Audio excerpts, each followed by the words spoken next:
Welcome to Good Life. I'm Dean Wilson. I'm so glad you're with us. We are on the red carpet today. This is kind of a rare thing. We're at the Turner Foundation Legacy Gala, and there's a red carpet here, and so we're so excited to welcome Tomeeka Morris will be with us. And so we're so glad you're joining us wherever you are. You can find us, of course, on all the different platforms, including the podcast, which is Good Life Conversations. And so stay with us. Tomeeka Morris is next.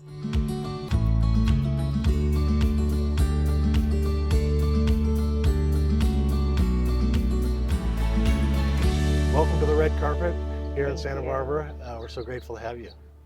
So happy to be here. Yeah, I got a chance over the last couple of weeks to look at your story.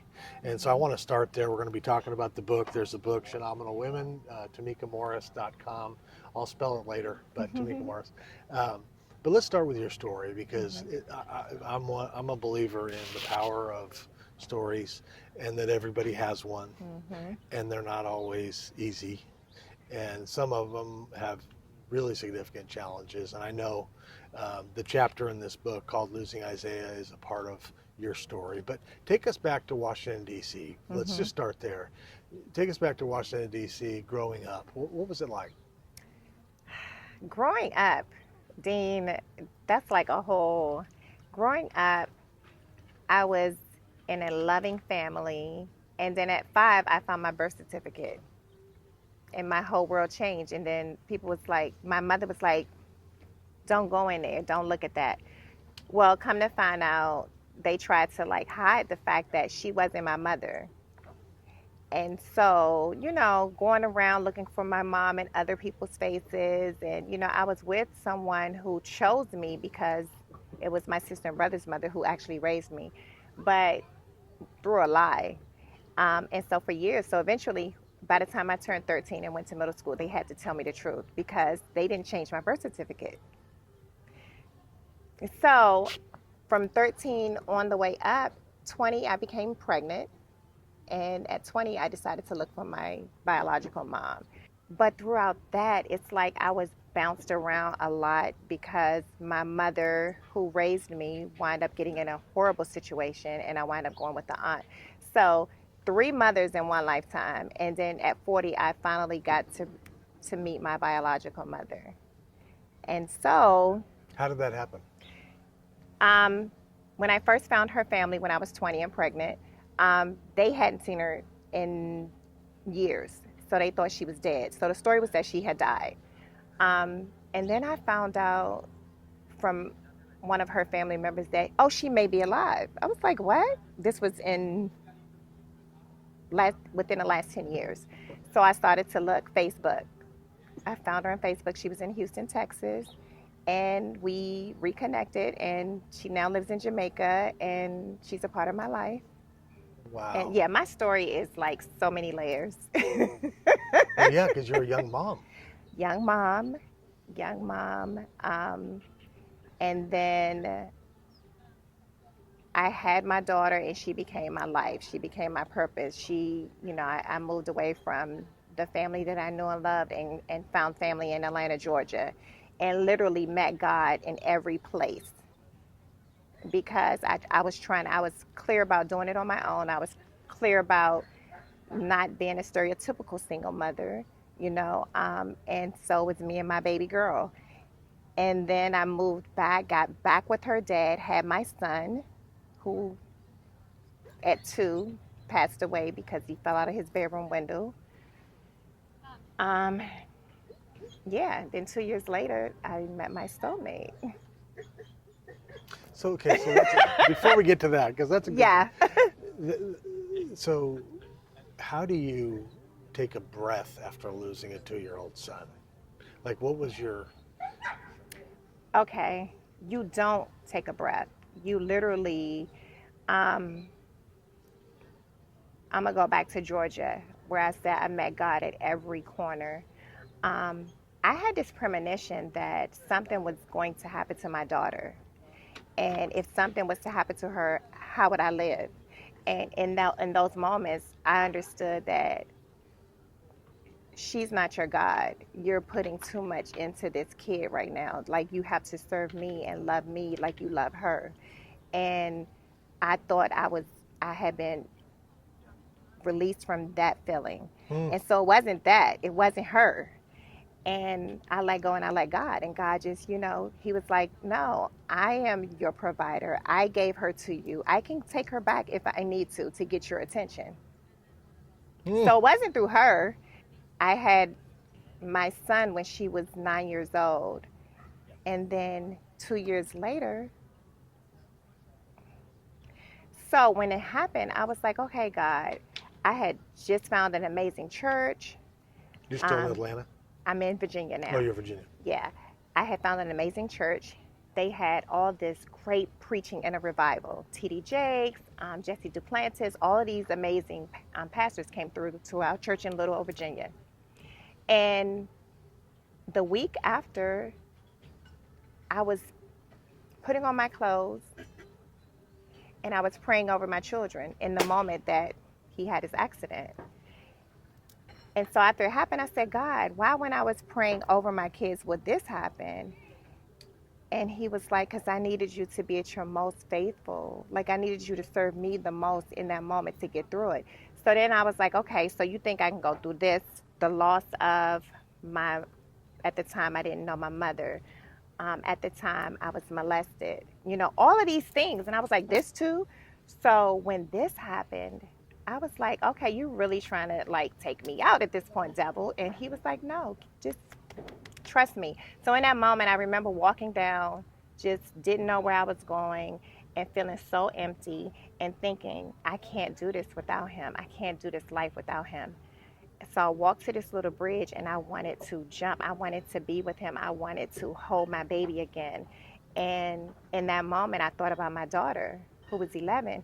And I was like, I can't though. So I walked my butt home and I was like, okay, God, my heart is so broken. I've never had a broken heart in my whole entire life. I didn't know what that felt like, but I was feeling it. My heart felt broken. And I just was like, okay, if you think I can get through this, obviously you do, heal my heart. And so my heart started to feel better and better and better in each day and each day. And so I remember one day reading the Bible and reading the word, and it says, give thanks for everything. Give thanks for everything. So I started to give thanks for his life, give thanks for his death, give thanks. I was just giving thanks for it all because I knew that I read Job and I understood it in such a more powerful and more meaningful way that my story was going to be like Job. Mm-hmm. The devil was going to try to take everything from me, but he wouldn't touch me. And so I would get everything back that the devil ever thought he was going to take from me. And I was going to get it back in such a magnificent way that it was all God. And that happened, right? I mean, that happened. So when I lost my son, after I had him, I had my two kids, not 9 years apart, boy and girl. I don't need any more kids, tubes tied. So my son is gone, my tubes are tied. I meet my soulmate, and he's like, I tell him the story because they have the same exact birthday, and he's like, oh, you should have more kids. I was like, I can't, I have my tubes tied. So he was like, no, I love you so much, and this was just platonic at the time, that you and your husband should have more kids. I'll help you. I go to my husband, he's like, no, I don't want to do that. I'm like, okay. In the back of my head, I was like, it's not going to be with him. I didn't know it at the time. I have two beautiful children now, two more daughters, and amazing. But God knew. What do you love about your husband? Okay, before I met him, I wrote this letter to God. I was like, God, I get it. This is not my husband. You didn't choose this for me. I chose this for me, and I get it, finally. My eyes are wide open. I said, so let me pray the way I think you want me to pray about my husband. I need him to love you the most, love you more than he loves me. And literally, my husband loves God more than anything. And so he loves me with the love that he has for God.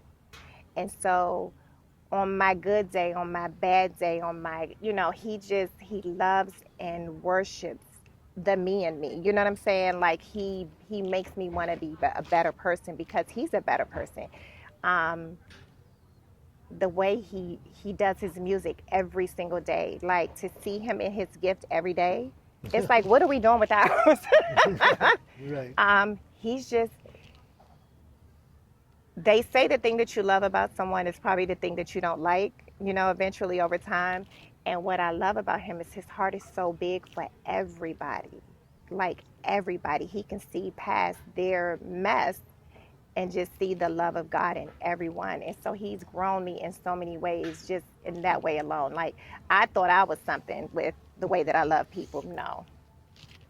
Isn't that amazing? Mm-hmm. God is good. Mm-hmm. So what is your, and we got to wrap up here, but what is your, when you're talking to let's say women, because I know you're going to spend, it seems like the rest of your life, Karen, inspiring, I think, encouraging, uplifting women, and specifically women who've been through some stuff. I always say I don't trust anybody who doesn't walk with a limp.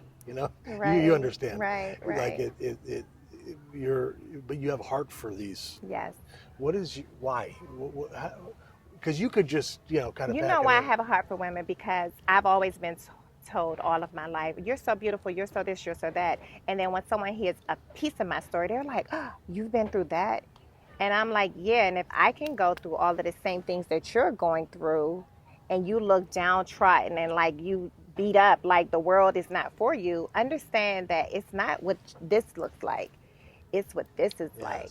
And so if I can just get you to understand that you have this too. God gave it to you when you was born. You're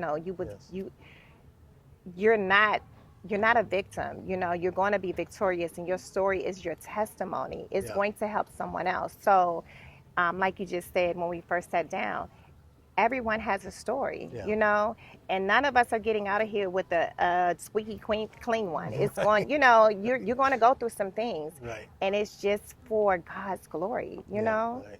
He can redeem anything. Yeah, he's big.